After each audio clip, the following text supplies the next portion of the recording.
I think we just are a boutique agency, and I keep it very small because I like to work very closely with who I represent, and I think we work a lot with Christine. And yeah.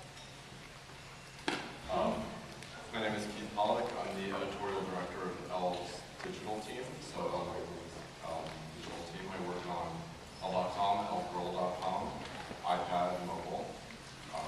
Before that, I've worked at a few magazines, Interview, Art America, and I started at style.com as far as the digital media is concerned, and then I worked in PR before that.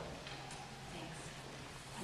I'm Izzy Grinspan, Elizabeth, but I write under the name Izzy. I run Racked New York, which is a blog about New York City retail news, so fashion, shopping, store openings, store closings, and we're part of the Curve Network, so I'm part of a decent-sized blog network that also covers real estate news and restaurant news, and I think probably I'll be representing the small, scrappy blog perspective.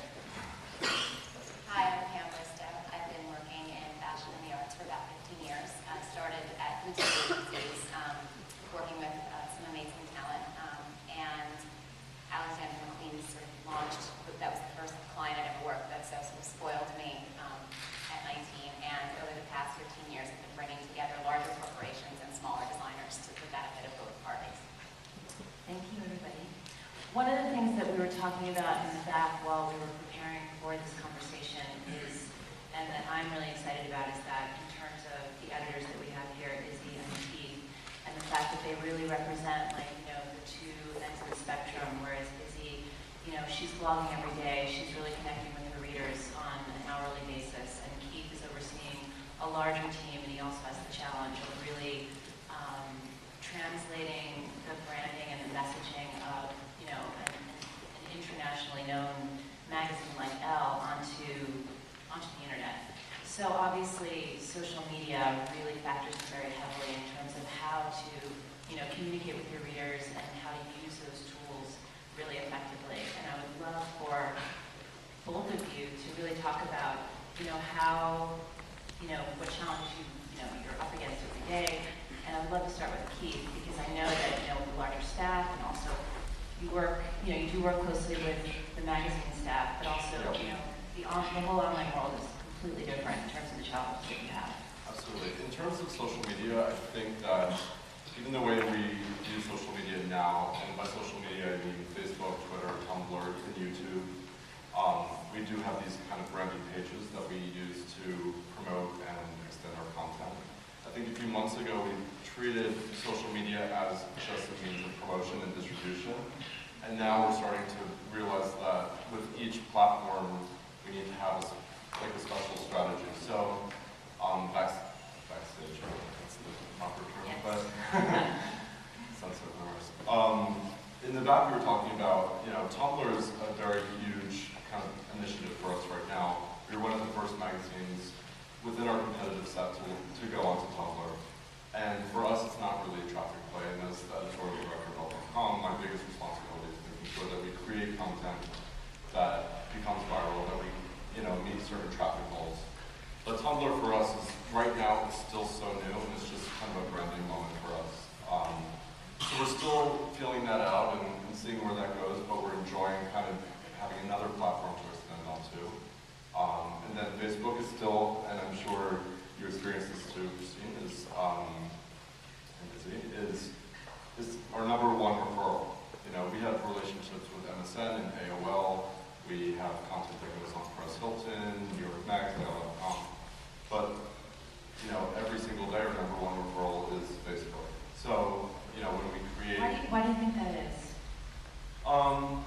I just think that just the sheer traffic that Facebook gets, really. I mean, our audience, you know, all it takes is posting an image, and we treat every platform very differently. So Twitter for us is about news. It's about, we do have a blog on Elle.com, and that's where we put, you know, the emphasis is on timeliness and news and response, and that's what kind of drives our Twitter. Is we're constantly tweeting, you know, these breaking news stories. And with Facebook, it's really about engagement. It's really about getting people to comment.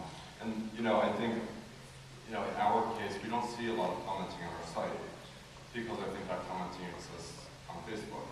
So if we do a story on Lady Gaga, or, you know, we just did a story on ecstasy being a marital drug.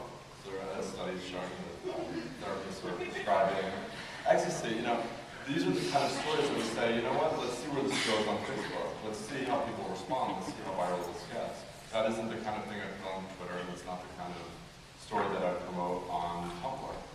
So it's really looking at each piece of content, whether it's from the magazine or that we're creating originally, and seeing where it can live and how people engage with it.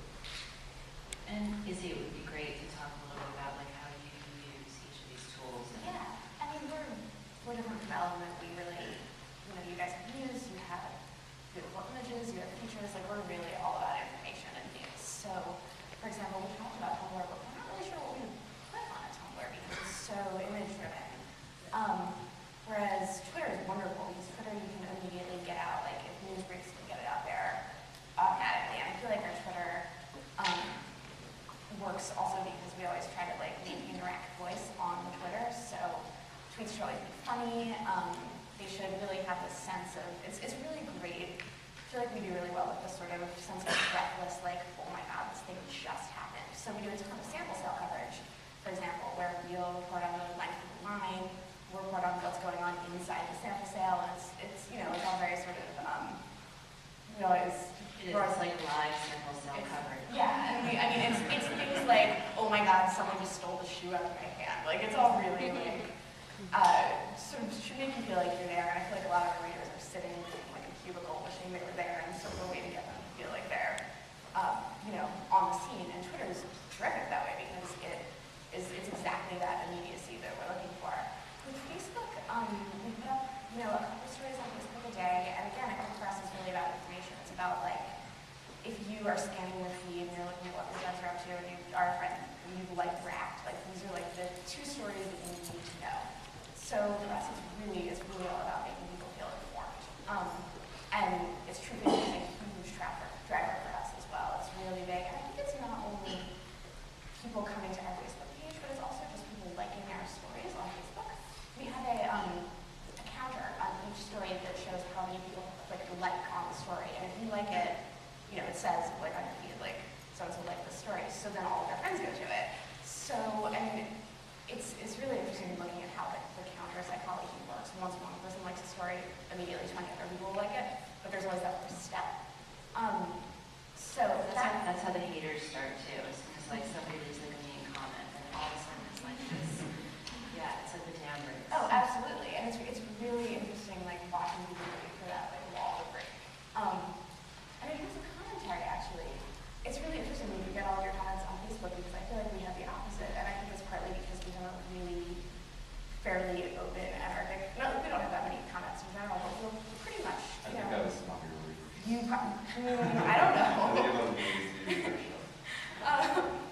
But our readers are much more likely to comment on the site directly than Facebook, and I think sometimes it's because it's a little more anonymous and a little bit more like, you know, you don't have to be, you can like say out loud, like, I think that story's terrible without having your name attached to it. But also, like, you know, we were saying earlier, a lot of the stories that we're putting on our site, we're not really inviting people to comment on them like we are on Facebook. So, you know, if we have Gwen Stefani on our cover, or if we do an interview with Jeff Bridges, you know, it is what it is. There's no conversation there. And then we bring it to Facebook and we say, you know, can you believe that Jeff Bridges ever did X, Y, and Z? And that's where the conversation really starts. And that's kind of what we appreciate about Facebook. And that's now our strategy there, is like getting that conversation.